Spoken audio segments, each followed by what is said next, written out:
अगर आप यहाँ गुलमर्ग के फ़ेज़ 2 पर आते हैं तो आपको बहुत सारे लेयर वाले कपड़े पहनने पड़ेंगे, यानी कि आप। नमस्कार दोस्तों, मैं हूँ आगम सिंह सिसोदिया। कश्मीर में आप सभी का स्वागत है। अगर आप कश्मीर की फेमस टूरिस्ट प्लेस गुलमर्ग घूमने का टूर प्लान बना रहे हैं और ये जानना चाहते हैं कि गुलमर्ग की फ़ेमस टूरिस्ट प्लेसेस कौन कौन सी हैं, तो आज हम आपको गुलमर्ग के लिए कंप्लीट गाइड करेंगे। सबसे पहले तो हम आपको लेकर चलेंगे गुलमर्ग की उन सभी फेमस टूरिस्ट प्लेसेस की ओर जो कि गुलमर्ग टूर के दौरान आपको ज़रूर एक्सप्लोर करनी चाहिए, और उन सभी प्लेसेस को आपको अच्छे से दिखाएंगे, जिससे कि आपको ऐसा अनुभव होगा कि आप हमारे साथ गुलमर्ग घूम रहे हैं। और साथ ही हम आपको ये जानकारी भी देंगे कि कश्मीर के लिए आप अपना टूर प्लान कैसे कर सकते हैं, कि कश्मीर की famous tourist places Gulmarg, Sonmarg, Pahalgam, Srinagar, ये सारी प्लेसेस आप कैसे घूम सकते हैं। तो ये सारी जानकारी आज आपके साथ शेयर करेंगे। लेकिन आइए इससे पहले मिलकर एक्सप्लोर करते हैं गुलमर्ग। हमारे गुलमर्ग टूर की शुरुआत होती है श्रीनगर से। श्रीनगर से गुलमर्ग का डिस्टेंस है लगभग 50 किलोमीटर्स का। ये रास्ता स्ट्रेट है और काफ़ी अच्छी कंडीशंस के रोड इस रास्ते पर हैं। श्रीनगर से गुलमर्ग वाले रास्ते पर हमें दूर से ही बर्फ वाले पहाड़ नजर आने लगते हैं। गुलमर्ग में जो माउंटेन रेंज है वो है पीर पंजाल माउंटेन रेंज। गुलमर्ग तक जाने वाले मार्ग पर एक स्थान आता है जिसका नाम है टंगमर्ग। यहाँ पर एक चेक पोस्ट है जहाँ पर व्हीकल की स्लिप कटती है जिससे आप ट्रैवल कर रहे हैं, और उसके बाद आप आगे बढ़ सकते हैं। यहाँ एक लोकल मार्केट भी है जहाँ से आप स्नो ड्रेस या स्नो बूट्स किराए पर ले सकते हैं, या फिर कुछ विंटर क्लॉथ्स आपको ख़रीदने हैं तो वो भी यहाँ से परचेज कर सकते हैं। टंगमर्ग एक छोटा सा टाउन है जिसका डिस्टेंस गुलमर्ग से लगभग 13-14 किलोमीटर का है, लेकिन टंगमर्ग ग्राउंड लेवल पर है और यहीं से गुलमर्ग के लिए जो चढ़ाई है उसकी शुरुआत होती है। अब हमने गुलमर्ग के लिए चढ़ाई शुरू कर दी है और यहाँ से जो रास्ते हैं वो घुमावदार हैं। अभी तक जो रास्ते हमने देखे वो लगभग सीधे रास्ते थे, लेकिन यहाँ से रास्ते घुमावदार हो जाते हैं क्योंकि ये रास्ते पहाड़ को काट काट करके बनाए गए हैं। कुल मिला के हमको इस पहाड़ की चोटी पर पहुँचना है और वहाँ पर है गुलमर्ग। जैसे जैसे हम पहाड़ की हाइट पर पहुंचते जाते हैं, जो स्नो का लेवल है वो बढ़ता जाता है। हम नीचे की ओर से स्टार्ट करते हैं तो वहाँ स्नो कम नज़र आती है, लेकिन जैसे जैसे हम ऊपर की ओर बढ़ते जाते हैं स्नो की मात्रा भी बढ़ती जाती है। वैसे तो हमारा मेन डेस्टिनेशन है गुलमर्ग, लेकिन गुलमर्ग पहुंचने तक के जो ये रास्ते हैं ये इतने खूबसूरत हैं कि ये कोई व्यू पॉइंट से कम नहीं है। जैसे कि इस रास्ते पर हम वैली व्यूज़ देख सकते हैं, पाइन ट्रीज़ को देख सकते हैं, जो प्राकृतिक सुंदरता है उसे देख सकते हैं, क्योंकि यहाँ पर जो पेड़ हैं वो किसी ने लगाए नहीं हैं, ये प्राकृतिक रूप से यहाँ पर हैं। जो स्नो का नज़ारा नज़र आता है वो एक अद्भुत है, क्योंकि ऐसे नज़ारे कहीं और नज़र नहीं आते। फाइनली अब हमने गुलमर्ग में एंटर कर लिया है और यहाँ बर्फ़ ही बर्फ़ नज़र आ रही है दूर दूर तक। अब हम अपने व्हीकल को एक पार्किंग एरिया में लगाकर अपने ट्रिप को आगे की ओर कंटिन्यू करेंगे। तो फाइनली अब हम पहुंच चुके हैं गुलमर्ग में, और आप हमारे पीछे इस नज़ारे को देख सकते हैं। ये पूरा नज़ारा बर्फ़ से ढका हुआ है, साइड में है कई सारे पेड़, और ये एक व्यू पॉइंट है और एक सेल्फी पॉइंट है जहां पर लिखा हुआ है गुलमर्ग। और हमको जाना है गंडोला राइड करने के लिए उस जगह पर। वहाँ पीछे एक पॉइंट बना हुआ है जहाँ से केबल कार के थ्रू ऊपर ले जाया जाता है। लेकिन इससे पहले मैं आपको बताना चाहूँगा, गुलमर्ग जो शब्द है ये 2 शब्दों के मेल से बना हुआ है, गुल और मर्ग। गुल का मतलब होता है फूल और मर्ग का मतलब होता है मैदान। तो फूलों का मैदान, इसे गुलमर्ग कहा जाता है। अब हम चल रहे हैं गोंडोला राइड के लिए, जो कि केबल कार की राइड होती है जो कि हमको ऊपर लेके जाती है पहाड़ पर। लेकिन वहाँ तक जाने के लिए हमें लगभग 1 किलोमीटर का रास्ता पैदल पार करना होता है। ये पॉइंट है जहाँ तक आपकी गाड़ियाँ आती हैं और गाड़ियों की पार्किंग यहीं पर हो जाती है। इसके बाद ये वाला रास्ता है जिसे फॉलो करते हुए हमें आगे की ओर जाना होता है। वहाँ जो ग्रीन हट्स वगैरह नज़र आ रहे हैं वहाँ से गोंडोला राइड की शुरुआत होती है और यहाँ पर कई सारे लोग हैं जो अलग अलग एक्टिविटीज़ कर रहे हैं, क्योंकि यहाँ पर कई तरह की स्नो एक्टिविटीज़, एडवेंचर एक्टिविटीज़ होती हैं। वो कौन कौन सी हैं, उनके चार्जेस क्या होते हैं, ये सारी चीज़ें भी हम आपके साथ क्लियर करेंगे। यहाँ पर कुछ इस तरह की गाड़ियाँ भी चलती हैं जो कि आपको ये 1 किलोमीटर का जो रास्ता है उसे पार कराने में मदद करती है। जैसे कि हम अपना व्हीकल पार्किंग में खड़ी करके आते हैं और फिर गंडोला राइड के लिए आते हैं, तो बीच में लगभग 1 किलोमीटर का रास्ता होता है। तो वो रास्ता या तो आप पैदल पार कर सकते हैं या फिर इन गाड़ियों की मदद से पार कर सकते हैं।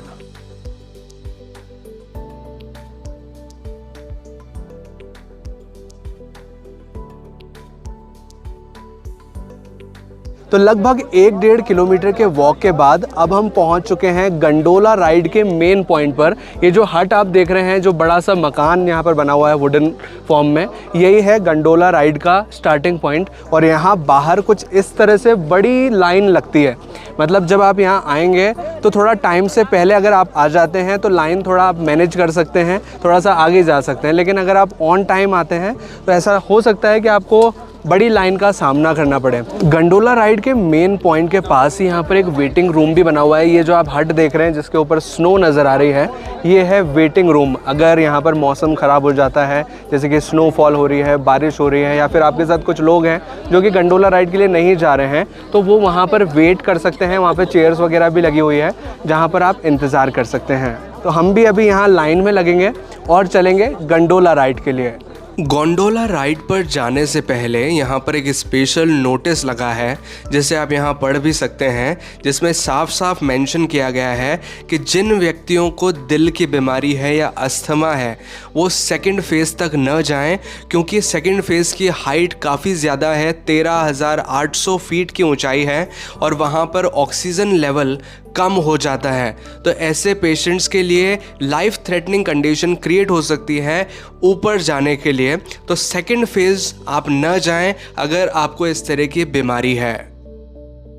तो हमने गंडोला राइड के मेन पॉइंट के अंदर एंटर कर लिया है। लाइन काफ़ी लंबी थी। अभी अंदर करने में हमको लगभग 1 घंटे का समय लगा, लेकिन जब हम अंदर आए तो हमको ऐसा लग रहा था कि अंदर लाइन नहीं होगी, लेकिन अंदर उससे भी बड़ी लाइन है जो कि बाहर लगी हुई है। और ये लाइन इतनी छोटी नहीं है। यहाँ पीछे की साइड आप देख सकते हैं, यहाँ मतलब पूरा सर्कल लेकर ऊपर की ओर भी लाइन लगी हुई है। मतलब यहाँ लगभग 1.5 से 2 घंटा और लगने वाला है। काफ़ी ज़्यादा भीड़ की वजह से ऐसा हो सकता है, तो आप थोड़ा सा टाइम लेके आएँ या सुबह सुबह का स्लॉट अगर आप बुक कर लेते हैं तो इतना रश शायद ना हो। लाइन में लगते हुए अब हम ग्राउंड फ्लोर से फर्स्ट फ्लोर पर आ चुके हैं और यहाँ पर भी आप देख सकते हैं कई सारे लोग लाइन में लगे हुए हैं और हम भी इसी लाइन को फॉलो करते हुए आगे की ओर बढ़ते जा रहे हैं। गोंडोला स्टेशन की हाइट अगर हम समुद्र तल से देखें तो ये लगभग 2650 मीटर्स की है, जिसे अगर हम फीट्स में देखें तो ये लगभग 8700 फीट्स की है। गोंडोला स्टेशन पर समर और विंटर टाइमिंग्स लिखी हैं केबल कार के लिए, जिन्हें हमें ज़रूर याद रखना चाहिए। समर्स के टाइमिंग अलग हैं थोड़े से और विंटर्स के टाइमिंग थोड़े अलग हैं। यहाँ पर स्कीइंग के लिए भी टाइमिंग लिखा हुआ है कि कई लोग गोंडोला से ऊपर की ओर जाते हैं स्कीइंग करने के लिए, तो उसका टाइमिंग है सुबह 8:30 बजे से दोपहर के 3 बजे तक। तो फाइनली हम केबल कार के अंदर आ चुके हैं। ये हमारी गंडोला राइड स्टार्ट हो चुकी है। काफ़ी मशक्क़त लगी यहाँ तक पहुँचने के लिए, लगभग 2.5 से 3 घंटा लग गया। और एक केबल कार के अंदर 6 व्यक्तियों को बिठाया जाता है। 6 व्यक्ति होते हैं। अभी यहाँ पर हमारे साथ काफ़ी सारे मेंबर्स हैं, तो उनके साथ में इंट्रोड्यूस कराना चाहूँगा। और यहाँ पीछे से देख सकते हैं हम कि स्नो काफ़ी ज़्यादा है और काफ़ी ज़्यादा हाइट पर हम जाते जा रहे हैं। यहाँ से जो व्यू नज़र आता है वो बहुत ही खूबसूरत है।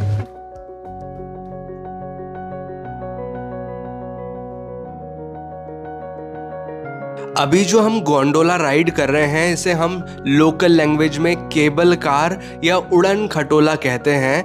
लेकिन इसके बारे में एक इंटरेस्टिंग चीज़ मैं आपको बताना चाहूँगा कि ये जो गोंडोला राइड अभी हम कर रहे हैं ये दुनिया की दूसरी सबसे लंबी और सबसे बड़ी गोंडोला राइड है जो कि इतनी ज़्यादा हाइट पर चलती है। और अगर एशिया की बात करें तो एशिया की नंबर 1 गोंडोला राइड ये है। मतलब इतनी ज़्यादा ऊंचाई पर जो केबल कार चल रही है उसमें ये नंबर 1 पर आती है। इस राइड की शुरुआत हुई थी लगभग 3:32 पे। अब हम ऊपर की ओर जा रहे हैं। प्रॉपरली देखेंगे कि कितना टाइम लगता है ऊपर तक पहुंचने के। ये फेज़ 1 की जो केबल कार होती है वो अलग होती है, फेज़ 2 के लिए अलग से जाया जाता है। जो फेज़ 1 का टिकट होता है वो 810 रुपये का होता है और जो फेज़ 2 का टिकट होता है वो लगभग 1000 रुपये का होता है। 1010 रुपये कुछ चार्ज लगता है वो फेज़ 2 के लिए। और दोनों के लिए जो केबल कार है आपको चेंज करनी पड़ती है ऊपर जा कर के। वैसे यहाँ से बहुत खूबसूरत नज़ारा नज़र आ रहा है गुलमर्ग का, जो मैं आपको दिखाना चाहूँगा। साथ ही जो केबल कार्स हैं वो भी नज़र आ रही हैं।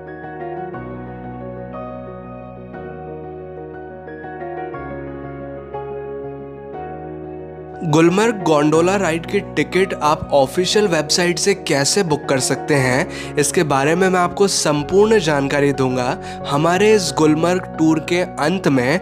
लेकिन तब तक एंजॉय करते हैं गुलमर्ग के इन खूबसूरत नज़ारों को।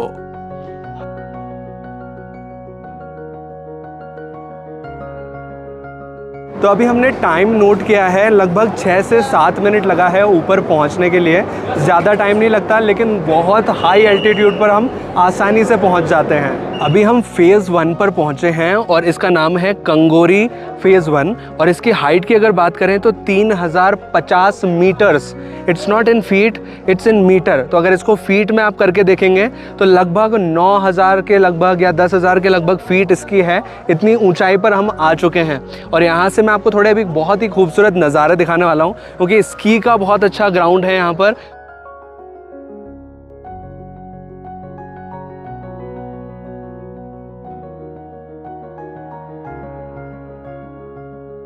फेज़ 1 पर कुछ इस तरह के इग्लू हाउसेस, इग्लू कैफ़ेज़ भी बने हुए हैं जहां पर बैठकर आप कुछ खा पी सकते हैं। यहाँ पर रेस्टोरेंट भी है और इग्लू का भी मज़ा ले सकते हैं, क्योंकि यहाँ फेज़ 1 पर जब ज़्यादा बर्फ़बारी होती है तो इन इग्लूज़ पर स्नो डिपॉजिट हो जाती है। और जैसे कि इग्लू हम देखते हैं कि बर्फ़ के घर होते हैं, ये उसी तरह के नज़र आते हैं।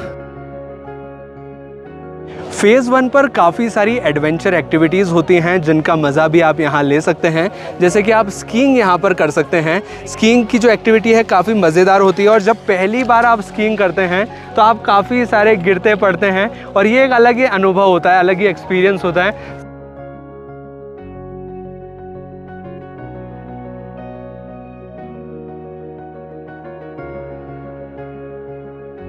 साथ ही यहाँ पर आप स्नो बाइक की एक्टिविटी भी कर सकते हैं, जो भी काफ़ी एडवेंचर टास्क होता है। यहाँ पे जो रेट्स हैं वो डिफाइंड नहीं है, कोई बोलता है 2000, कोई 2500, 1500, लेकिन ये डिपेंड करता है आप कितनी अच्छी बार्गेनिंग कर पाते हैं। जितनी अच्छी बार्गेनिंग आप करेंगे उतना कम कॉस्ट आपको पड़ जाएगा।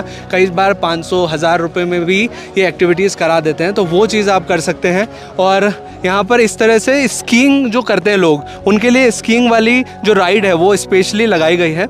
वहाँ से आप स्कीइंग के लिए ऊपर जा सकते हैं और वहाँ से नीचे स्कीइंग करते हुए आ सकते हैं। तो ये भी काफ़ी एडवेंचर टास्क होता है। फेज़ 1 पर कुछ रेस्टोरेंट्स भी बने हुए हैं, कुछ ढाबे टाइप के हैं, जहाँ पर आप कुछ चीज़ें ट्राई कर सकते हैं, जैसे कि मैगी, चाउमीन, इस तरह की चीज़ें यहाँ पर मिल जाती हैं। और कुछ छोटे मोटे स्टॉल्स भी यहाँ पर लगे हुए हैं, उन स्टॉल्स के साथ भी आप कुछ खा सकते हैं। और एडवेंचर एक्टिविटी करवाने वाले भी यहाँ पर काफ़ी सारे लोग हैं।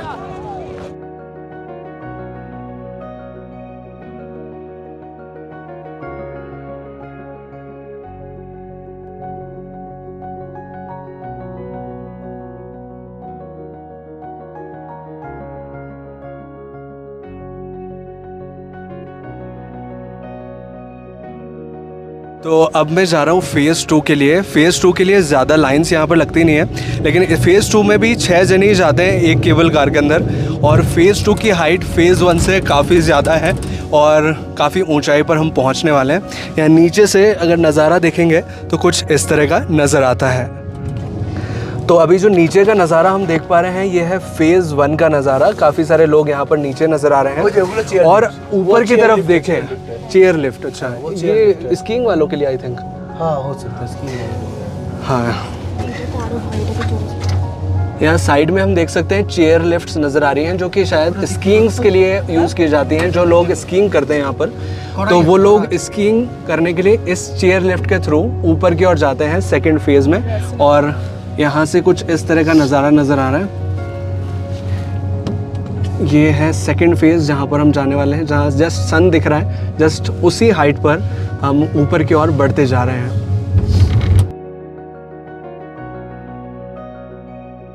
जैसे कि शुरू में हमने नोटिस देखा था कि जिन व्यक्तियों को दिल की बीमारी है या अस्थमा है वो सेकंड फेज़ पर न जाएं, तो आप यहाँ से अंदाज़ा लगा सकते हैं कि हम कितनी ज़्यादा ऊंचाई पर जा रहे हैं। अभी जिस केबल कार में मैं बैठा हूँ ये सेकंड फेज़ तक जाती है। मैंने फर्स्ट फेज़ पे इस हट से जो सेकंड फेज़ की केबल कार है वो ली है, क्योंकि यहाँ फर्स्ट फेज़ के लिए आने के लिए एक अलग केबल कार है और सेकंड फेज़ तक जाने के लिए एक अलग केबल कार है।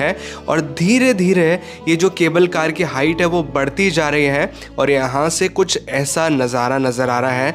आप देख पाएंगे जो बर्फ़ के पहाड़ हैं वो साथ साथ चल रहे हैं और इन्हीं पहाड़ों के ऊपर इस केबल कार को बनाया गया है। इसी वजह से हम इसे वर्ल्ड की सेकंड हाईएस्ट केबल कार बोलेंगे और एशिया की सबसे बड़ी केबल कार, जो कि जिसमें अभी हम राइड करते हुए ऊपर की ओर जा रहे हैं सेकंड फेज़ के लिए।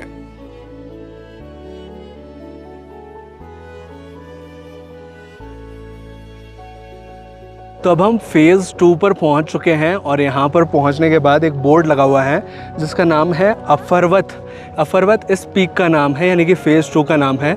और यहाँ का जो एल्टीट्यूड है वो है 3950, जिसको अगर फीट में अगर बात करें तो ये लगभग 13,800 फीट के लगभग होता है, जैसे कि नीचे भी इंफॉर्मेशन लिखी हुई थी इस बारे में।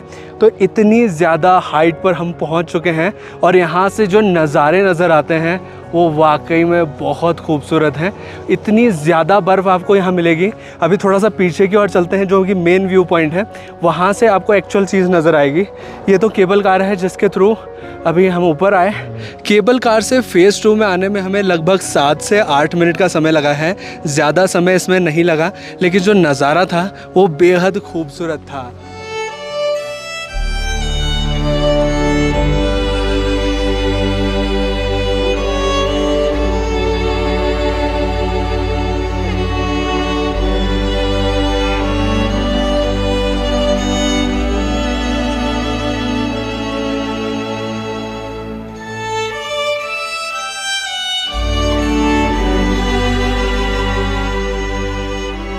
यहाँ पर काफ़ी ज़्यादा बर्फ़ है।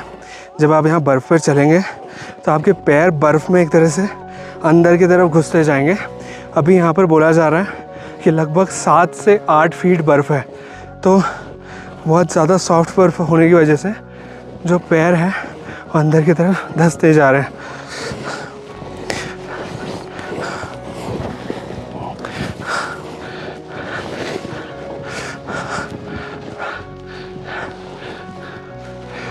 तो फाइनली अब मैं पहुंच चुका हूं फ़ेज़ 2 के मेन व्यू पॉइंट पर। यहाँ से आप देख सकते हैं मेरे पीछे पहाड़ ही पहाड़ हैं जो कि बर्फ़ से ढके हुए हैं। और जिस जगह मैं खड़ा हूँ यहाँ पर इतनी ज़्यादा बर्फ़ है, जो कि लगभग 10 फीट से ऊपर बर्फ़ है। और पीछे की साइड तो जो बर्फ़ का लेवल है वो बढ़ता ही जा रहा है। आपको मेरी आवाज़ में सांस फूलती हुई नज़र आ रही होगी। ऐसा इस वजह से है क्योंकि अगर आप यहाँ थोड़ा बहुत भी चलेंगे तो आपकी सांस फूल जाएगी। यहाँ ऑक्सीजन की थोड़ा सा कमी हो जाती है क्योंकि एल्टीट्यूड बहुत ज़्यादा है। लगभग 13,800 फीट की ऊंचाई पर अभी मैं हूँ और यहाँ से जो आप नज़ारा देख रहे हैं वो बहुत ही खूबसूरत है। ये नज़ारा मतलब टॉप ऑफ द व्यू है। ऐसा नज़ारा आपको कहीं और से नज़र नहीं आएगा। थोड़ी मशक्क़त हुई यहाँ तक आने के लिए, लेकिन जो नज़ारा है वाकई में बहुत खूबसूरत है।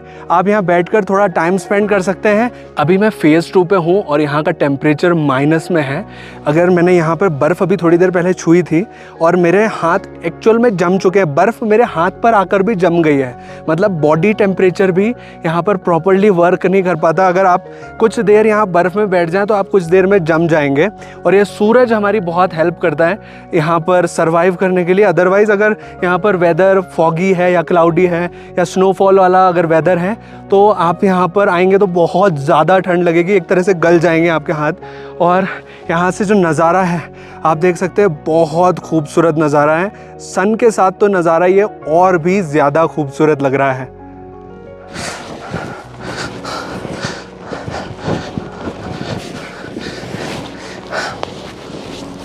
अगर आप यहाँ गुलमर्ग के फ़ेज़ 2 पर आते हैं तो आपको बहुत सारे लेयर वाले कपड़े पहनने पड़ेंगे, यानी कि आप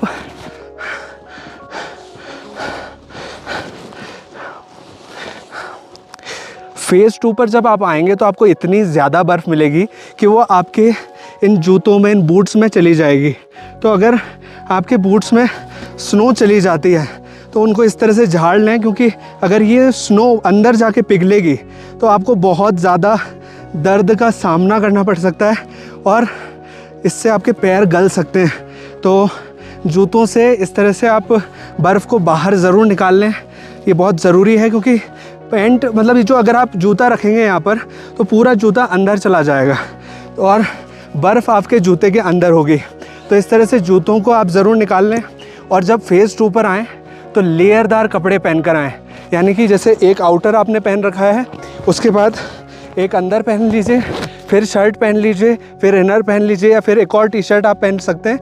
मतलब 4-5 लेयर कम से कम आप पहन के रखिए, तो जाकर यहाँ पर ठंड से बचाव हो पाएगा। अगर आपके हाथ इस तरह से बर्फ़ में गीले हो जाते हैं तो बहुत ज़्यादा सर्दी लगने वाली है, बहुत ठंड लगेगी।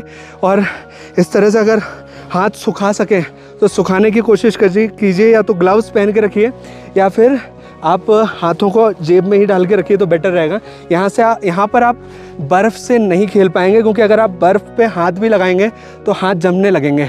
बहुत ज़्यादा टफ़ वाला इन्वायरमेंट है ये।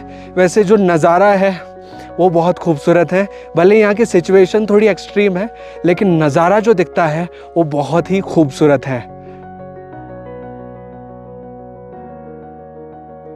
फ़ेज़ 2 पर जब आप आते हैं तो कुछ इस तरह से बैठकर आप इन खूबसूरत नज़ारों को निहार सकते हैं, इन खूबसूरत वादियों का आनंद उठा सकते हैं। जैसा कि कहा जाता है, धरती पर अगर कहीं स्वर्ग है तो वो कश्मीर में है, लेकिन कश्मीर की इन जगहों पर आकर आपको एक्चुअल में फ़ील होगा कि आप एक्चुअल में जन्नत में आए हैं, एक्चुअल में स्वर्ग में आए हैं। और ये नज़ारे आपको फ़ील कराते हैं एक्चुअल में कि आप स्वर्ग में बैठकर स्वर्ग को निहार रहे हैं।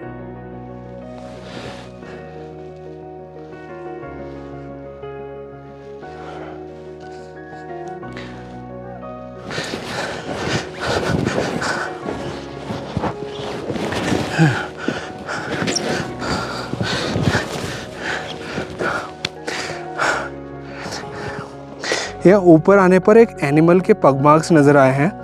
मे बी कोई बर्फीला जानवर यहाँ से गुजरा है और ये पग मार्क्स आगे तक बढ़ते जा रहे हैं। फ़ेज़ 2 पर हमें कुछ टूरिस्ट नज़र आए हैं, मैं उनसे जानना चाहूँगा कि उनका एक्सपीरियंस कैसा है फ़ेज़ 2 के रिगार्डिंग। आके तो बिल्कुल ऑलमोस्ट आप देखो, इट्स लाइक हेवन। सही बात है। हाँ। मतलब ये ऊपर आके आपको बहुत अच्छा लग रहा है। बहुत अच्छा। बोला जाता है कि कश्मीर जन्नत है। यस। वो यहाँ आके फील होता है। बिल्कुल है, बिल्कुल फील होता है यहाँ पे आके। 200% पूरा 200% है। देखो ये कश्मीर में तो क्या है। सही बात है। और अपने यहाँ पे पूरा अपने इंडिया का फ्लैग लगा हुआ है जी। सही है। और बहुत ही अच्छा, मतलब बेस्ट। जी सर। मेरे मन नो वर्ड्स। No words. हाँ, बहुत अच्छी जगह है। मतलब पिक्चर पॉइंट भी अच्छा है। बिल्कुल, पिक्चर पॉइंट, रील पॉइंट, मतलब व्लॉगिंग पॉइंट। आपसे मिलके हमको बहुत अच्छा लगा। जी जी, thank you so much. Thank you अपना एक्सपीरियंस शेयर करने के लिए। नहीं नहीं, बहुत बहुत धन्यवाद। Thank you so much sir. ठीक है, okay bro. Thank you thank you thank you.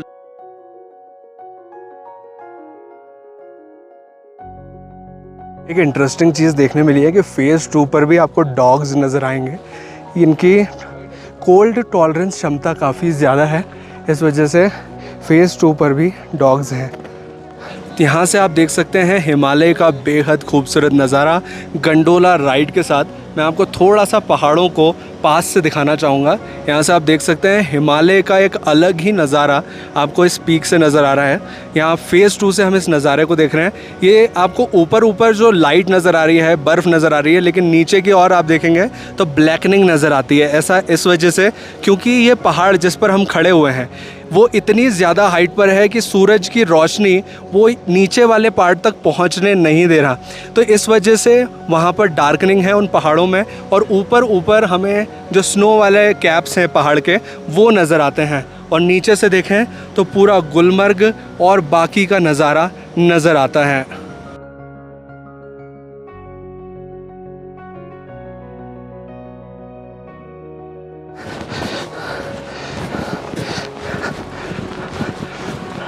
Phase 2 से जाने वाला रास्ता एक रेस्टोरेंट से गुज़रता है, जहाँ से अगर आप चाहें तो कुछ खा पी सकते हैं, और अगर नहीं चाहें तो डायरेक्टली यहाँ से बाहर की ओर भी निकल सकते हैं। यहाँ सामने एग्ज़िट भी लिखा हुआ है। तो अभी हम सेकंड फेज़ से नीचे की ओर आ रहे हैं, और हमारे साथ कुछ और टूरिस्ट हैं। मैं उनसे जानने की कोशिश करूँगा कि उनका एक्सपीरियंस कैसा रहा सेकंड फेज़ के रिगार्डिंग। जी, मेरा नाम विकुल और ये मेरी वाइफ है तनु जी। और ये भाई साहब भी हमारे साथ ही, हम चारों थे अभी। तो हमारी ये जो है कार, केबल कार रुक गई थी बीच में। जी जी तो हम बहुत ज्यादा घबरा गए थे, जी। स्पेशली जो हमारी वाइफ है ये घबरा गई थी ज्यादा, लेकिन कुछ देर बाद ये चल गई।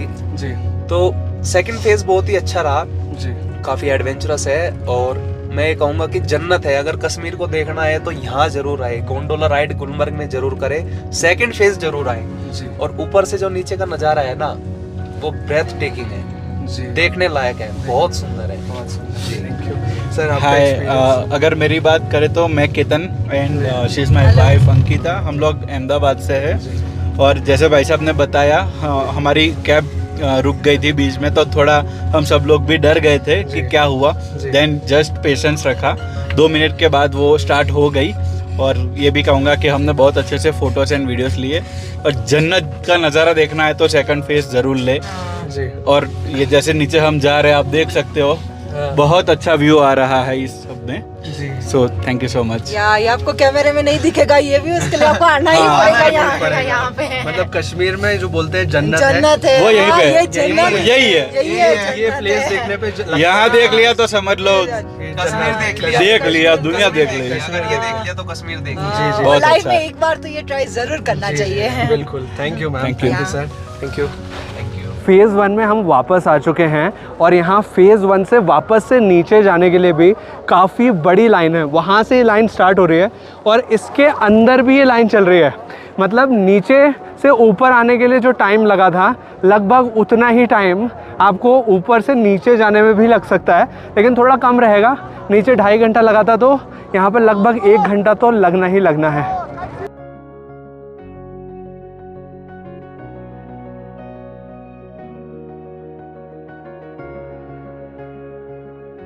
फेज़ 1 का जो नज़ारा है वो वाकई में बेहद खूबसूरत है। जब आप यहाँ से देखेंगे तो आप पूरी तरह से बर्फ़ से ढके हुए अपने आप को पाएंगे। यहाँ दूर तक देखेंगे तो सिर्फ बर्फ़ के पहाड़ नज़र आते हैं। हम इतनी ज़्यादा हाइट पर आ चुके हैं, लगभग 9 से 10 हज़ार फीट की ऊंचाई पर, कि जहाँ पर बर्फ़ तो है ही सही, लेकिन आप जब यहाँ खड़े होंगे तो आपको एक्चुअल में हाथ जमे हुए फील होंगे। हम अभी यहाँ पर थोड़ा सा शाम ढलने लगी है, सूरज की रोशनी जैसे आप यहाँ देख पाएंगे जस्ट थोड़ी सी बची है, और कुछ ही देर में यहाँ अंधेरा हो जाएगा। और उसका फ़र्क यहाँ जो ठंडी हवाएं चल रही है उसके ऊपर पड़ता है। मतलब रात को जो टेम्परेचर होता है यहाँ पर वो माइनस में चला जाता है। इतना ज़्यादा गलन वाला टेम्परेचर है कि आपको यहाँ पे हैंड ग्लव्स लाने की बहुत ज़रूरत है। अभी मैंने हैंड ग्लव्स इसलिए नहीं पहने हुए बिकॉज़ अभी यहाँ पर हम थोड़ा सा काम कर रहे थे, तो उसमें हैंड ग्लव्स अड़चन पैदा करते हैं, प्रॉब्लम क्रिएट करते हैं। तो हैंड ग्लव्स आप ज़रूर रखें, लेयरदार कपड़े पहने, बहुत इंपॉर्टेंट चीज़ है।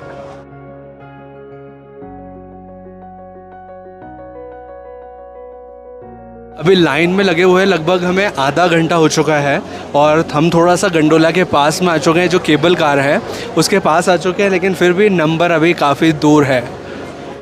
लगभग 1 घंटा लाइन में लगने के बाद अब हमें गंडोला राइड के थ्रू नीचे जाने का अवसर मिला है। और अब आपको एक इम्पॉर्टेंट चीज़ बताना चाहूँगा कि गुलमर्ग में कोई परमानेंट बस्ती नहीं रहती है, यानी कि यहाँ पर लोग सीज़न वाइज रहते हैं। ये जो आप घर देख पा रहे हैं ये उन लोगों के घर हैं जो कि गर्मियों में यहाँ रहने आते हैं। सर्दियों में वो यहाँ से नीचे की साइड टाउन में शिफ्ट हो जाते हैं, क्योंकि सर्दी यहाँ पर बहुत ज़्यादा पड़ती है। गुलमर्ग में आप हेलीकॉप्टर राइड भी ले सकते हैं। इसमें 2 तरह की राइड्स होती हैं। अगर आप फेज़ 2 तक हेलीकॉप्टर से जाते हैं और वापस से स्टार्टिंग पॉइंट तक आते हैं तो इसका चार्ज लगता है 13,000 पर पर्सन के हिसाब से। और अगर आप सिर्फ एरियल साइट सीन के लिए हेलीकॉप्टर को बुक करते हैं, जिसमें कि हेलीकॉप्टर आपको ऊंचाई पर ले जाता है और ऊंचाई से नज़ारे दिखाकर वापस ही कुछ ही मिनटों में नीचे छोड़ देता है, तो उसका चार्ज लगता है 7,500 रुपये पर पर्सन के हिसाब से।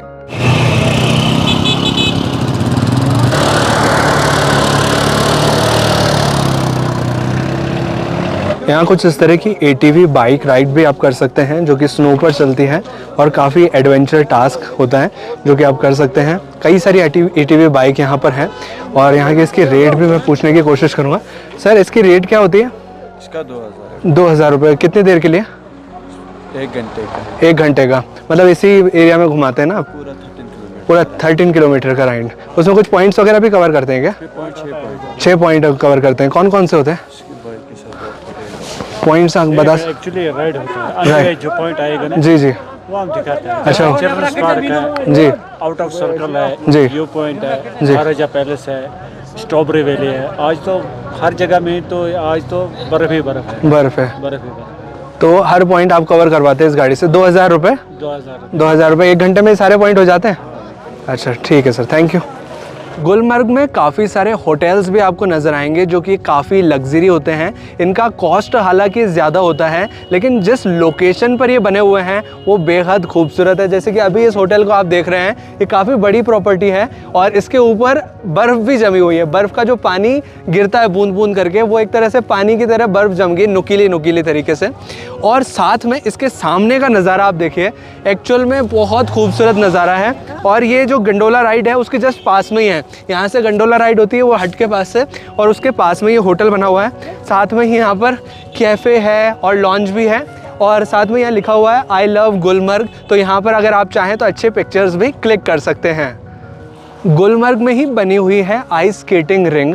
आइस स्केटिंग रिंग मतलब होता है एक ऐसा स्थान जहाँ पर आप स्केटिंग कर सकते हैं आइस के ऊपर। और ये वो एरिया है जो ये आप शेड देख रहे हैं, इसके अंदर ये पानी जमा हुआ रहता है जिसके ऊपर स्केटिंग की जाती है। गुलमर्ग में आप स्लेज गाड़ी की एक्टिविटी भी कर सकते हैं। स्लेज कुछ इस तरह की गाड़ी होती है जिसमें बैठ करके आप स्लोप से, ढलान से नीचे की ओर आते हैं स्लाइड करते हुए, जो कि काफ़ी एडवेंचर एक्सपीरियंस होता है।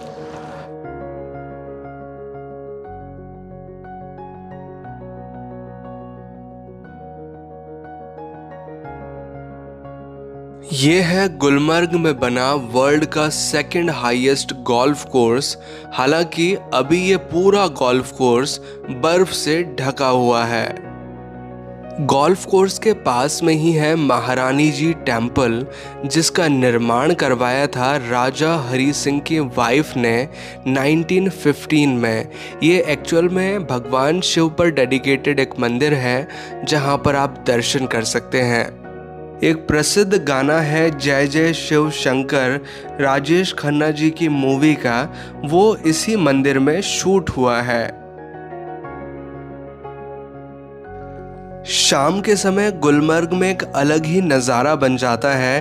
दूर देखो तो गोल्डन पहाड़ नज़र आते हैं और पास में देखो तो कई सारी हट्स नज़र आती हैं जो कि इस नज़ारे को और भी खूबसूरत बना देती हैं। एक इम्पॉर्टेंट सजेशन मैं आपको देना चाहूँगा कि जब भी आप गुलमर्ग आएँ, यहाँ पर जल्दी पहुँचने की कोशिश करें। सुबह 9-10 बजे के आसपास पहुँच ही जाइए, अदरवाइज़ आप यहाँ के सारे प्लेसेस नहीं घूम पाएंगे। और जितने भी प्लेसेस हमने देखे वो सभी एक ही रूट पे पड़ते हैं। जब हम गंडोला राइड के लिए जाते हैं तो उसी रूट पे ये सारे स्थान पड़ते हैं। लेकिन आप ज़रूर ध्यान रखिए, सुबह सुबह आ जाइए, क्योंकि अगर आप यहाँ 12-1 बजे पहुँचेंगे तो आपका ऑलमोस्ट टाइम गंडोला राइड में ख़त्म हो जाएगा और आप बाकी एक्टिविटीज़ का मज़ा नहीं ले पाएंगे। गुलमर्ग से जब हम नीचे उतरते हैं तो वापस से आता है टंगमर्ग, और टंगमर्ग से एक रास्ता जाता है ड्रंग के लिए, और ड्रंग टंगमर्ग से लगभग 3 किलोमीटर की दूरी पर है। और इस स्थान पर है एक फ्रोज़न वाटरफॉल, एक ऐसा झरना जो कि सर्दियों में जम जाता है, और वो वाकई में देखने लायक स्थान है। तो जब भी आप गुलमर्ग आएँ इस स्थान को ज़रूर एक्सप्लोर करें। ये झरना कुछ इस प्रकार का नज़र आता है। तो गुलमर्ग के इन सभी स्थानों को देखने के बाद अगर आप कश्मीर टूर प्लान करने का विचार कर रहे हैं तो अब मैं आपको बताता हूं कि आप कैसे अपना टूर प्लान कर सकते हैं। देखिए, आपके पास 2 ऑप्शंस हैं। सबसे पहला ऑप्शन कि आप अपनी जर्नी स्वयं प्लान करें, सारे अरेंजमेंट स्वयं करें, लेकिन आपको इन लोकल इलाकों की जानकारी होना बेहद ज़रूरी है, क्योंकि ये कश्मीर है। कई बार हमें प्रॉपर नॉलेज ना होने की वजह से कई बार हम दिक्कत में पड़ जाते हैं। तो एक तो ऑप्शन यही है। दूसरा ऑप्शन ये है कि आप एक टूर पैकेज ले लें, एक ट्रैवल पैकेज ले लें, जैसे कि हमने लिया है, क्योंकि हमें इस एरिया की प्रॉपर नॉलेज नहीं थी।